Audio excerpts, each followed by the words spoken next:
right mix. Oh, this actually clarifies something. When Arzik was standing in for Solo, I think Solo was ill some tournament, and then they asked him for an interview. He was talking about Roger, and he actually said some let's say bad things about him. He said like, you know, sometimes he dies for a reason, but most of the times he dies for no reason, and it just amounts to feeding. So we need to take care of that, and then he's gonna be awesome. So that was, and now this a little bit clarifies the situation.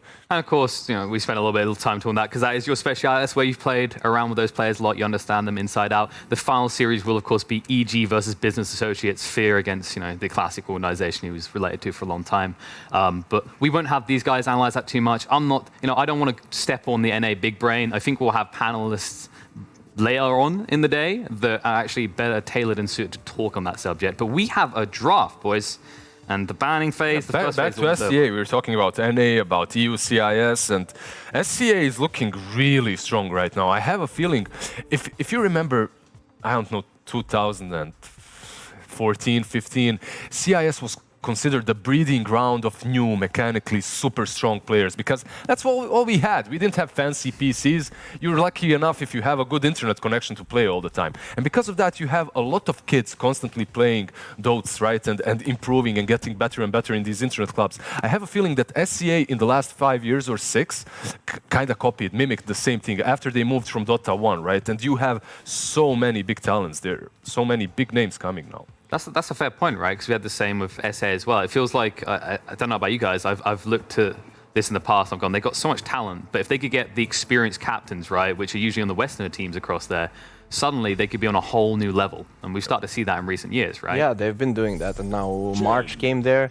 I remember when 2 years ago March was playing in Europe. And then after that, now that he's in SEA, they're having a lot of success. Yep. So I definitely agree with you. And we can maybe see even more captains going there, taking the squads and actually making some good results. And we'll see right now. There's a draft going on. We'll see how well March is going to be able to just pick the right heroes for this squad to take the game 1.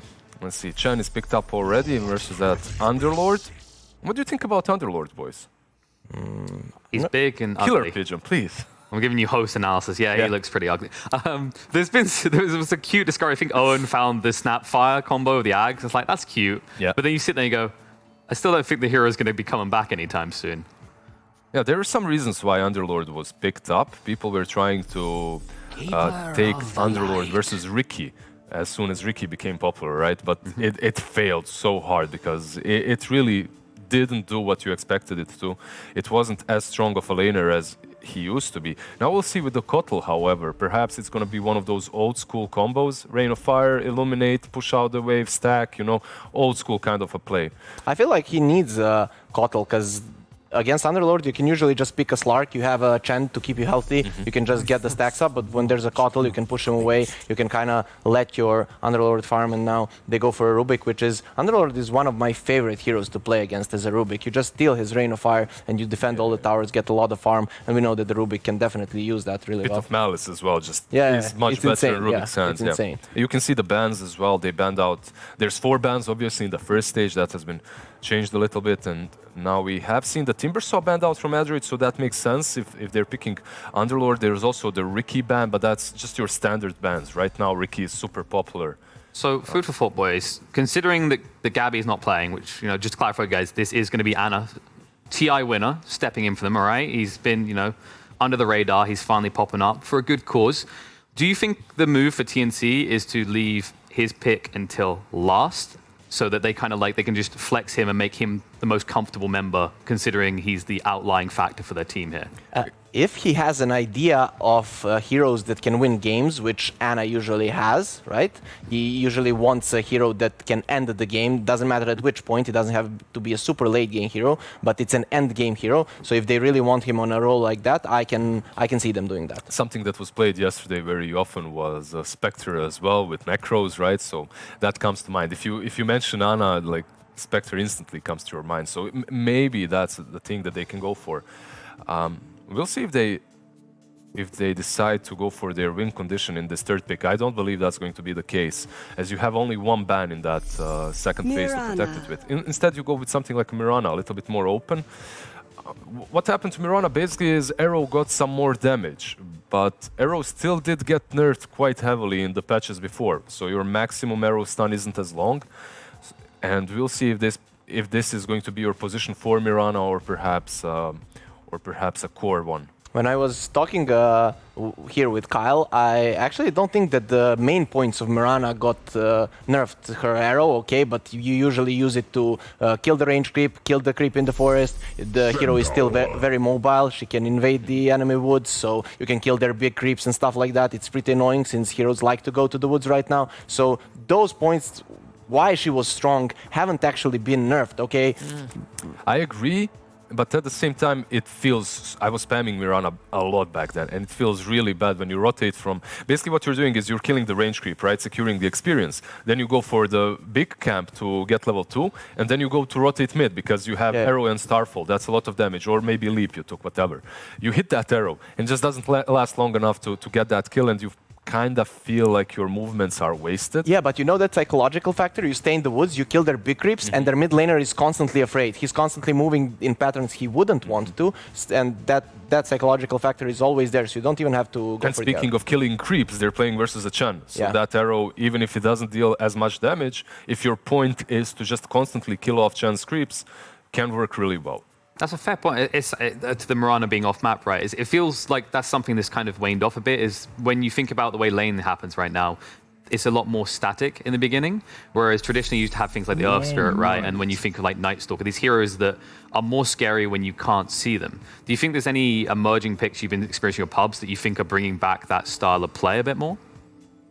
Well, Nyx is one of those, definitely. He has been played a lot, and when you don't see him on the map, you are afraid. You kind of have to be together or have wards plus sentries in the entrances to the jungle. On the other hand, though, Nyx really likes to get some farm, so you would, in the best case scenario, like to show a bit, but if you're not, then the pressure is We have be a very old school two pickups right here. We have a Sven on one side as probably their win condition and hard carry.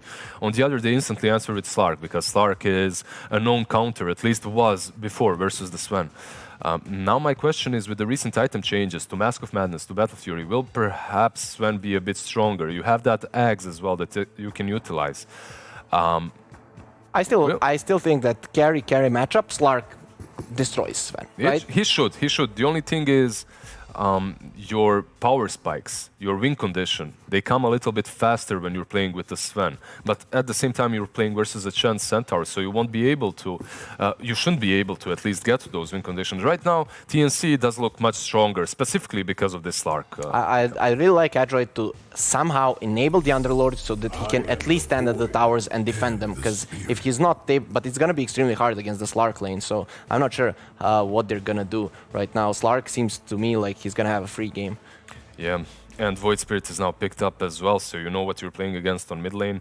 Something like an OD would be alright for them, but could be a little bit too greedy. So you can think about, I haven't really seen the bans in the end, but Ember Spirit is there still, that's highly contested versus Void Spirit. Something like a Monkey King also comes to my mind. Razor? Razor, all these heroes that are able to play make, right? To be active off of the mid lane early on, after winning the lane versus Void Spirit. So you have to have those two check marks. Right now, everything else is kind of under control for them. Has Huskar been banned, though? Ember, yeah. Nice. Yeah. Okay, Huskar, I haven't seen. It's always a cheese pick that you have to think about. Definitely, but they go for the Ember Spirit. It's just a hero with high mobility that's really strong versus the Void Spirit later on in the game. The lane itself is completely down to skill. Yeah, Void Spirit, there's a chance for outplay from both sides, right? But it becomes a little bit easier for Ember Spirit to hunt him down later. That, and actually, I would favor Ember a little bit because Void Spirit has no way to break the shield. It's really hard for him to break the shield, right? And on the other hand, Ember Spirit hits one Sleight of Fist and he's breaking the physical damage shield. So, but then again, is this Ember really gonna do much against a Centaur who's gonna go for a pipe? I'm not too sure. It's a fair comparison, right? Because I think Ember's maybe one of the few heroes that wasn't necessarily hurt by Void Spirit. Because you think of elusive type heroes, right? Like the Pucks we've been seeing all the time, Yule's builders. the Remnant just counters them, right? Do you think like Ember is one of the best choices whenever you see the Void Spirit come out? I'm not sure because I talked about it that the mechanic where you can instantly stun someone from the Yules is actually broken, right? And you can catch the Ember that way. You just Yule him and you put him into the Remnant. So that can be a way to catch the Ember, and there's no save on the other Also, side. there's the Aghanims build as well that works really well versus the Ember Spirit. The only thing is, the thing that I really like about Adroit's draft is they have many ways of dealing with the Chen and the power push that he brings early on. You have the Sven, you have your Mirana as well to deal with that. You have Underlord and Kotal to constantly outpush. Then again, TNC's draft looks better, more well-rounded. If they manage to dodge all these spells, if they manage to just have a decent laning stage, I don't think they will be stoppable later on. I actually also think that TNC's got this. I don't know how they deal with the Slark. If they don't deal with the Slark, he's going to go off, and they don't really do anything to him. Okay. Well, I believe we are going to actually have our first series cast by a few remote casters. I'm just going to check if they're actually on the call. Danog, Lacoste? Hello. Hello, boys. How's it going? Oh, we have a Oh, camera. he's got a webcam. Oh, I'm loving it. Look at that.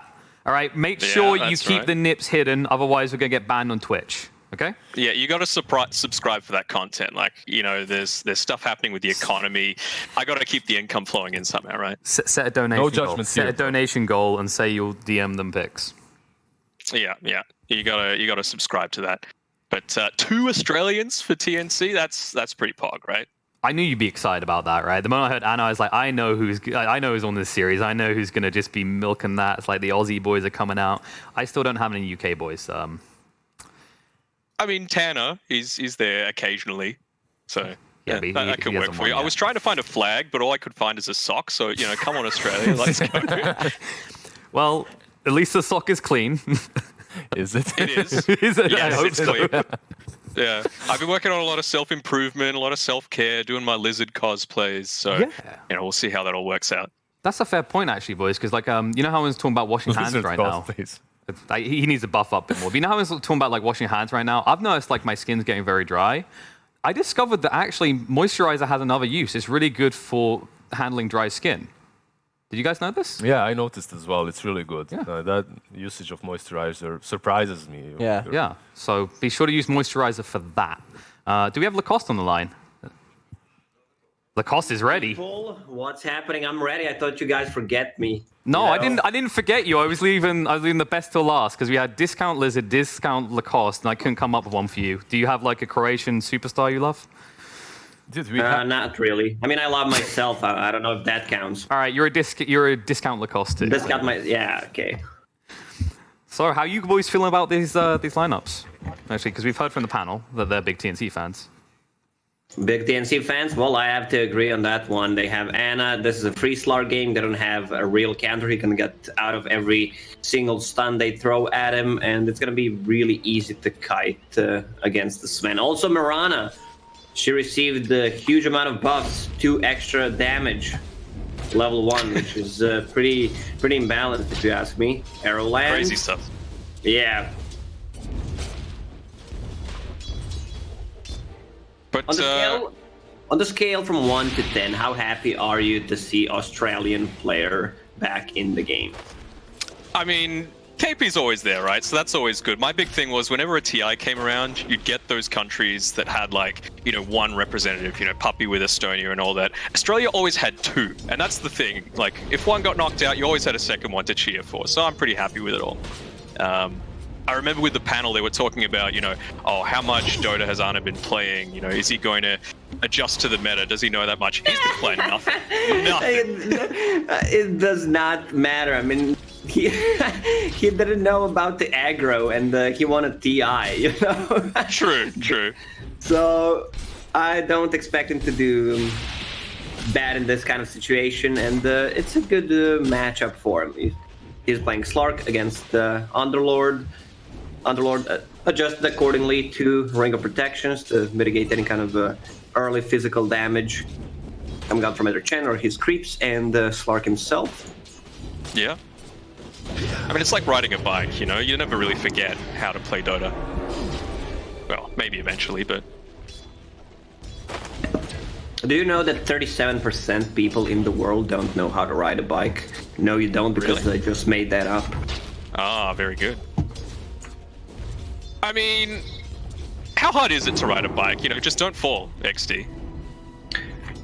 True. It also depends how old are you. I don't know, if you say just don't fall to a 2-year-old, it's not gonna be very effective. Maybe they should get good. But, oh, nice little leap coming through from Ana onto Boomy here. Is he going to be able to pick up the kill? Not quite, but he's getting a lot of stats, as you were saying. It's a pretty good Slark game at the very start. I mean, the buff on Mirana makes this lane unplayable for Slark. Just kidding. Like, Slark gets 2 points in Essence Shift, Orb of Venom, every single time Underlord gets close. Like, he's about to die. Like, they don't necessarily need to get the kills on the bottom lane. The extra region they're getting from Headress and the Chance Aura will keep Slark alive. March will be pulling the lane back. And the most important thing is that they get levels on the bottom lane. Nice arrow on March. So, He he can't doesn't have man the fight him at the moment. 60 damage from a Trophy Aura. yeah, pretty spicy to have to come up against that sort of thing. And saving the arrow for the perfect time. Boomy used a Mango, I think, to be able to get that one off. And without that Headdress regen, it's a little tougher task for Ana to start contesting this lane. If they wanted to have a killer lane, they would have put Rubik on the lane with Slark, more controlled, the extra stun. But right now, Rubik is pressuring the Sven on the top lane. He is third in terms of CS at the moment, but this is the thing I like. The huge buff that Ring of Tarrasque received, so you can buy it at the start. It's 4.5 regen per second and 150 HP. Like, look at Centaur right now. Pretty unkillable. Yeah, 1200 HP, just happily contesting, and Rubik standing pretty far forward as well, just trying to stop as much of the farm that comes through, disrupt it with the Fade Bolt to reduce some of that hero damage, gets those easy denies off as well. Speaking of little things that have changed in the patch, what are your thoughts on one of the biggest things that I saw was the draft order, particularly the ban order changing, getting 4 bans in the first phase now and then going 1-1 instead of the 3-2-1. It means that that first pick isn't quite as valuable anymore because you used to be able to, you know, pick your second hero and then immediately ban out 2 counters to it.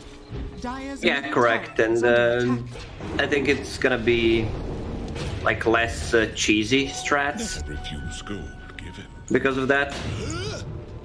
How's mid lane doing? We didn't talk about the mid lane. This matchup should be slight favorite for Void Spirit. Maybe I just love pink more than orange. Yeah, Pink nice little /purple. dodge there. Yeah, coming through. They're going to try and go in deeper. They've got 2 heroes for it, and the level 6 up onto Armel, but actually it's on cooldown for another couple seconds. Radiant structures are fortified. It's hard to get a kill in this lane unless one of them overextends. Both of those heroes very elusive, hard to kill, and especially Ember Spirit. I mean, he can go back to the base, TP back to Remnant, full HP, has a bottle to work with. Yeah, I mean, and do you think we'll be seeing a Void Spirit Aghanims in this one? Not necessarily a first item, but Yule Scepter to set things up with Ether Remnant, and second item Aghanims is fine. I think it's straight busted. Like, 4-second AoE silence, and it gives you more of a physical damage reduction. That's pretty good, especially against heroes like, you know, the Sven and the Underlord, who are going to be doing a decent amount of physical. I think going for Yule Scepter first is better. You can dodge the stuns, remove the Blinding Light, you can remove the Ember Spirit chains at one point, and once again, setting the Ether Remnant with it is so good. Yeah, no, completely agree with that. You know, if you win at first item, the build-up is just too tough, you know? You feel like you don't have any game at all. If you get ganked constantly, you can't really do anything about it. Centaur is level 6, which means that they can work with Stampede, play more aggressive on the side lanes, especially on the bottom lane, but they need to rotate one more hero to get a kill. Mid lane will be a lot of trading. nothing too much unless one of the heroes just drop low and there's a rotation from position 4. Thames, he got caught. Tower is under attack. Yeah, he's going to be picked off. Trying to stop some of this farm coming out. He's got his Fade Bolt up in another 5 seconds if he wants to go the extra cheeky play, but it's going to cost him his life, maybe? Will that Fade Bolt be able to reduce the damage enough? No, it's the Illuminate that comes through. Finishing him off and getting a nice little bit of gold for this Keeper of the Light. Keeper of the Light was very active in the jungle, just stacking the camps for Sven, who's about to hit level 7. 4 points in cleave to increase the farming, also just finish his Mask of Madness. I think Android's lineup relies so much on Sven. Like, Ember Spirit can scale, but this Sven he needs to pop off, and they are on the timer right now. Dire's top tower is under attack. Speaking of a timer, Anna, permanent agility, getting those stacks start to build up, just at 1 so far, but it's only a matter of time, you feel. You gotta start somewhere. Yeah, exactly. What have you been up to, by the way, during all this self-isolation that's been going on, other than... This is how I live, dude. Years of practice? For me, yeah. I've been practicing my whole life for this. I'm prepared. You know, staying inside, playing video games. Easy life? Pretty easy, I would say. I kind of miss my Dota family, but at least we can hang out online. Yeah, absolutely. Oh, Boomy, he's getting gone on a little bit. Has to use all 3 of his leaps, and Mel's still able to get the pick off anyway as well. At the same time, KP takes out the tower on the top side, so that's a lot more of the jungle opened up, but you feel like they might be rotating away from that section soon enough. Their damage is pretty limited. Like, all they are relying on is Sven. Once he gets that item, he's going for Crystallis, which I like. Even though the item got nerfed, it's still very good on these items. Even on Void Spirits, Ember Spirit, you can still rush. Do you feel like it was nerfed? Like, I know they nerfed the damage, but they upped the crit chance, right, by 10%. Dire's bottom tower is under attack. Let me just check that real quick so I don't look dumb twice in a row. No, it's like, it was nerfed damage-wise by like 10, but they also upped the crit by 10%. And as we're talking, and fight's happening right outside the Roche pit, Mel, he's in a little bit of trouble, having to pop the Stampede to be able to make him live, but they decided just to back off for now. The cost increased by 200, that's the nerf. Also that, yeah. Yeah. And doesn't build into Blood as well, right? Do you even want to build Bloodthorn? Oh, no, you don't want to build Nullifier, okay. Yeah, no, I don't know why they changed it. So it doesn't mute anymore? Yeah, just constantly dispels, right? Yes. Just all these little changes. So Underlord's going for Road of Atos. They feel like they need an extra ability to catch people up because their lineup is very limited. Like relying on Sven to run in and use a stun or just chains or Sacred Arrow is really not a good way to start a fight. And this game might be completely over in the next 15 minutes. You want to build that Diffusal Blade on Slark, he will join the team fights. Void Spirit is having a good time going for that Yule Scepter I was talking about. 2 elusive cores, which are pretty hard to get, and there's no real catch. Also, one big ult they need to heavily commit is below the Wisp if they want to get a kill. Yeah, what do you think was the justification behind this Keeper of the Light? Was it for the cooldown reduction on something, or...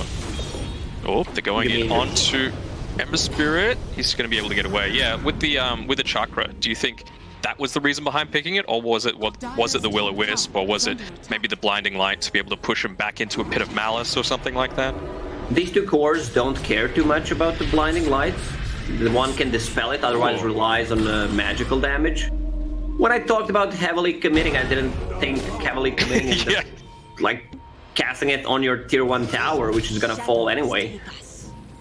And then it didn't even catch KP, well it did, but very briefly. That's not really who you want to be going on, right? You're 1800 HP Centaur with 13 Well, it armor. depends if you want to end this game quickly or not for your team. Yeah. Dire's middle tower The game is will under end. It's attack. just a matter of, you know, which way is it going to go. Looking like Dire's TNC's favor middle right tower now. has fallen.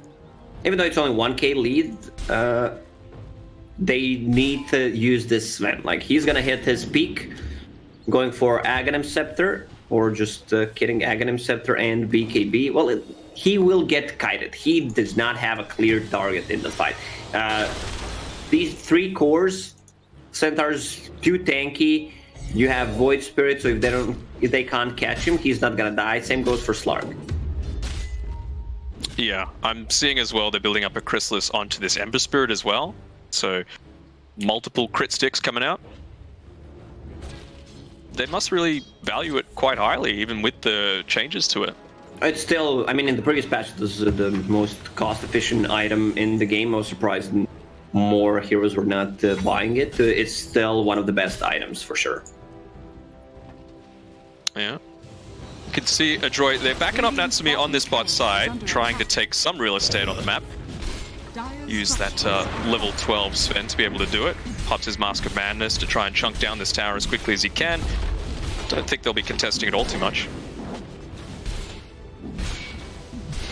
But in the meantime, top side, they're positioning themselves around this tower. The tier 2 tower, Boccarino Radiant's sitting above it. bottom tower has fallen. A little bit of a scary place to be.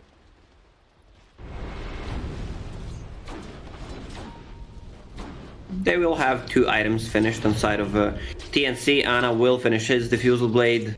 Void Spirit only needs Void Stone to finish off his Yule Scepter, and this is where they want to take a fight. They also need to bring Dusts and Sentry Boards for Mirana ulti. If you don't play for a long time against a certain hero, you kind of forget what the hero can do. Like, this hero was extremely popular 6 months ago, was first pick material, and now we couldn't see her for the last 6 months. Yeah. It's funny how, like, such a... Oh, I don't think it was really a small change. It was just a series of progressive mini changes and then a larger change to that stun that made it a lot less playable than it used to be. Also, the thing that contributed to Mirana not being popular is these like offlaners who had the built-in spell and the Legion Commander Abaddon Omni Knight, so Arrow was not really effective. Yeah. Now, I know it's only 15 minutes into the game, but could this be the fight that decides it? You've got a smoke coming out from Adroit. They're trying to invade the jungle, maybe catch out some of these farming cores. Slark's just down here farming the ancient stack. You would think that Sven wants to try and join in on one of these fights. He's leading the net worth right now. The prize is mine. Okay, Sven is extremely farmed. This Rod of Atos might help them, keeping them in place. They are controlling the outpost to get the vision of that area. Seems like that's gonna be our first clash. Prepare your hypest hype. Yeah, he's leading into it, uses the stun onto the Chen. Doesn't really do all that much against it, though. They catch a lot of people in the Pit of Malice, get all of the heals off as well, and Sven, he's already down at 25% HP. He could get picked off if he's not too careful. You got KP running in. They already used the Stampede, and Boccarino, he's going to try and bring his team away with the Dark Rift. Will they catch everyone? Whoa, No, they got Natsumi goes down just beforehand. Oh, trying to get him just on the edge there, but wasn't quite able to, and you'd have to think that's a tower being threatened now by TNC on the bot side. Well, this is the problem with the lineup that they have. Sven can go in, but there's no real follow-up. You can try to use the chains to keep someone in place.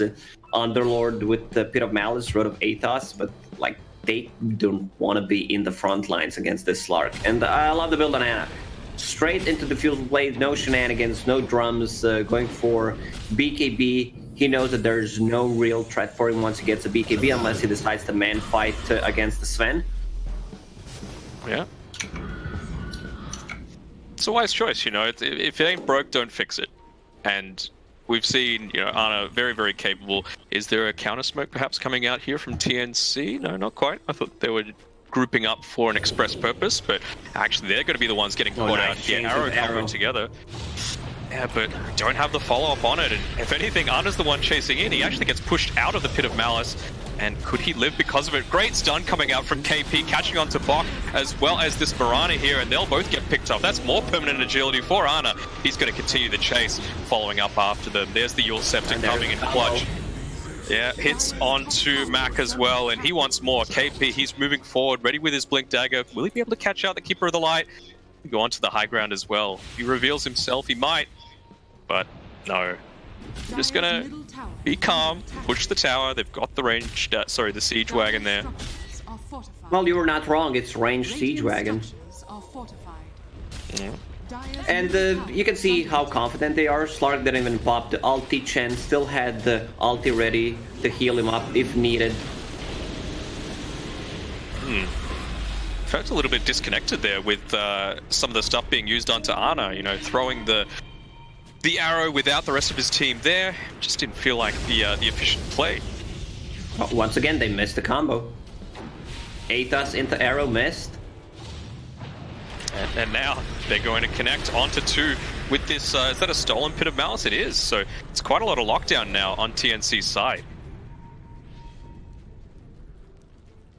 Well, if Underlord has this green Pit of Malice and then you steal it, what kind of green do you have on Rubik? I mean, I'm red-green colorblind, so I'm not the guy to talk to about this.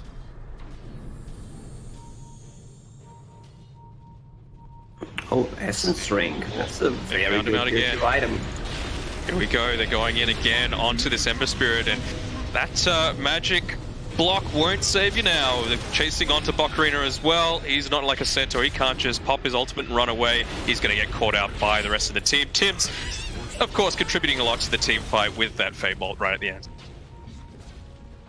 And this game just feels over. It even felt over, as I said before, the clash, considering the lineup that Adroit has at the moment and what the TNC has. Like, they're superior in every single role at the moment. Yeah. I mean, did you feel like they needed something along the lines of a 4-star or something else that allows the Sven to actually move around in these team fights when he gets caught out? I think it's just the composition of the team, who does what. You have these 2 supports, Keeper of the Light and Mirana. None of them have guaranteed stun. It's really hard to gank if you don't have a setup for Mirana early on. Like, there's no Shadow Demon, there's nothing to set things up for him, and now they smoke. Yeah, they're trying for something. Are they going to try for this this Radiant Outpost? Maybe not fall too far behind on the XP graph, because they're behind as it is. 8k net worth. Radiant are scanning. You can see KP, he doesn't want anything to do with this. He says, I gotta come in, I gotta disrupt all this. They will get the experience coming through, and KP's kind of caught out on his own. They're going to combo it together with the arrow, finally getting some semblance of communication on the team. Will they get KP? They will. They're able to pop off the healing hand as well onto the rest of the team, so TNC are pretty ready to fight, but in the meantime, they're able to get most of the people away with that Dark Rift, and Mac, he looks like he's going to be reasonably healthy. Oh, they got the kill, and because of the new formula, 600 gold for killing a Centaur. Yeah, pretty spicy. So, could have gone a lot worse, honestly, for Adroit. They got the experience from the outpost, they got the pick off. They forced an ultimate out of the Underlords, so they know that they can instantly take another team fight now, and that's why they TP'd up towards this top side, you know? And TNC will use this info. There's no Underlord ulti, there's no Will-O-the-Wisp. Sven also does not have ulti for another minute, and they want to secure the tower. They might even threaten the high ground with it. There's a siege creep unit approaching. Well, with no Sven ulti, is that Roche time, or would you actually be pushing the high ground? Double damage on Void Spirit, they could go for a high ground. Yeah, they kind of lack the tower damage unless Centaur pops the Retaliate. He has 13 charges and he can slowly siege, but seems like they're indecisive whether they want to go for high ground or Roche. A lot of time wasted. Yeah. I think it was kind of a necessary death there on the Ember Spirit, just pushing the wave out enough so that they're not able to pressure that high ground just yet. It means that when he's up, the Sven ultimate will be as well. 10 seconds left on it. So, gives them some sort of chance, but that Aegis, it's going the way of the, you would assume, Ana. No, looks like Armel's going to be the one that takes it. Seems like they don't think Slark can die. I mean, he didn't die yet. Chen still has mech ready. Ulti will be up in 40 seconds. Nearly has the Vlads as well, so that's just even more lifesteal for the entire team.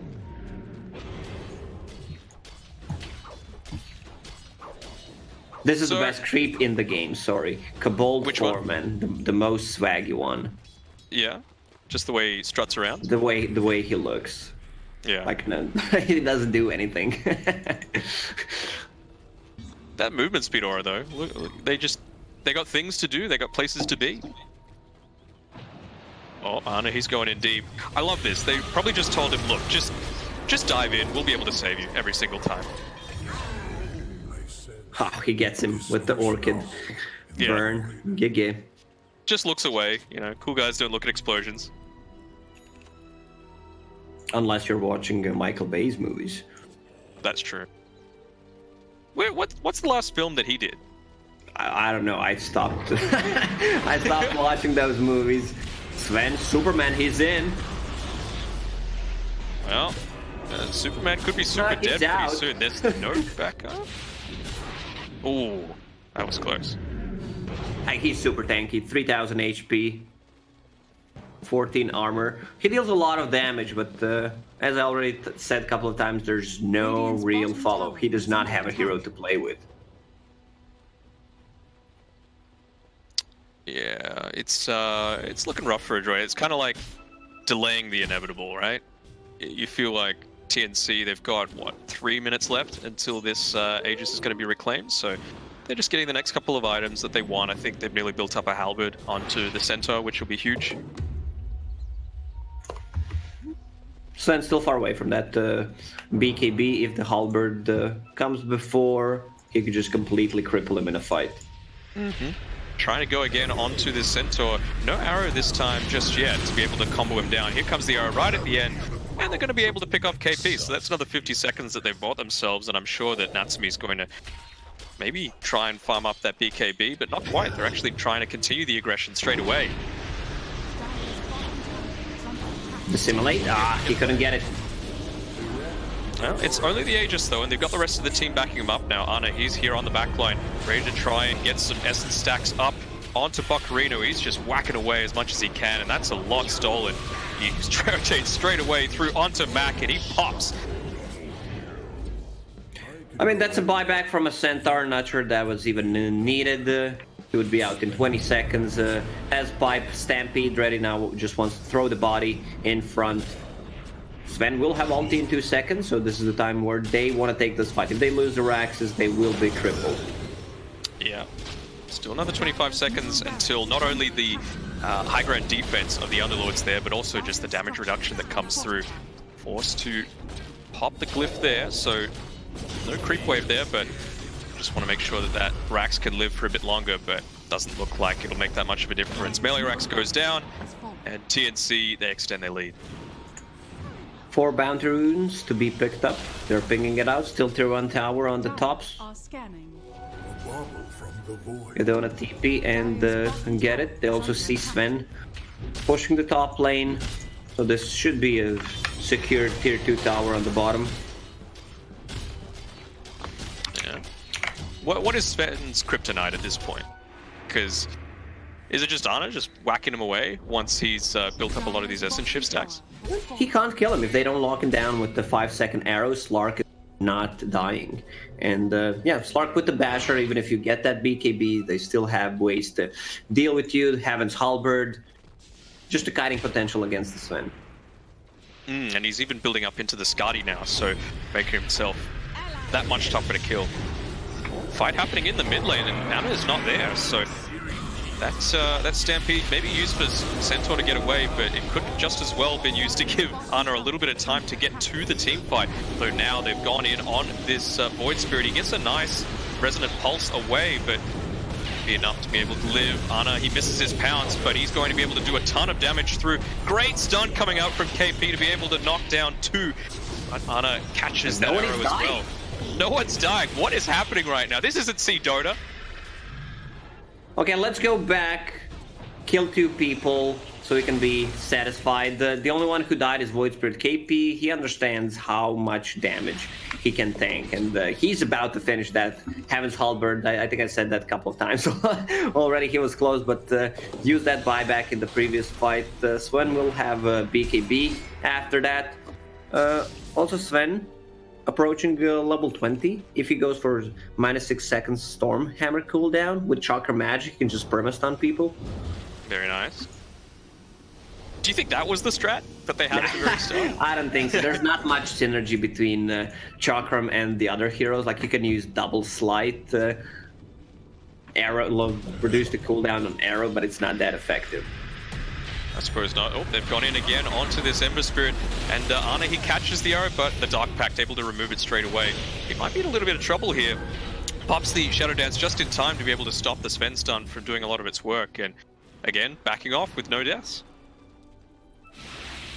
I think Slark is just fine with that, getting a couple of essence shifts. They already took the Mailer-X. And as this game progresses, it's going to be much, much harder for Sven. Right now, he's on his peak. Like, he can only get one extra item. One extra item, get that level 20, then it's pretty much just downhill from there. Or creating space for the rest of his team to come into it, because you can see Ember Spirit, he's well behind. Speaking of people being behind, though, KP caught behind enemy lines, and Slark, he's just in the middle of this Pit of Malice. He's cleft. They forced him on the high ground, but drag him down. They drag him down. Was that the right play, though? He's able to now get away, popping his BKB, using the Superman launch through onto the creep wave. He'll be able to live for now. Slark, he's continuing to chase through. Still got that bottle charge on the Void Spirit if they're trying to get a bit more damage through with the illusions. And, well, Slarky jumps through onto the Ember Spirit. This is the team fight that never ends. KP jumps through onto him. The Will-O-Wisp coming out a little bit too late, catching him with 2 inside the Pit of Malice as well. But the sustain on TNC is absolutely insane. Still a minute until this Ember Spirit is going to become back online. Sven goes down, dead for a minute. Bocarino, him as well, 50 seconds. Ana, he's going to pounce onto this Mirana, and that could be GG right there. Slark is way too tanky. Like, he can go in, do whatever he wants. He knows that they will back him up. Almost 3,000 HP with 39 armor. So even if Sven starts hitting him, like, there's no way they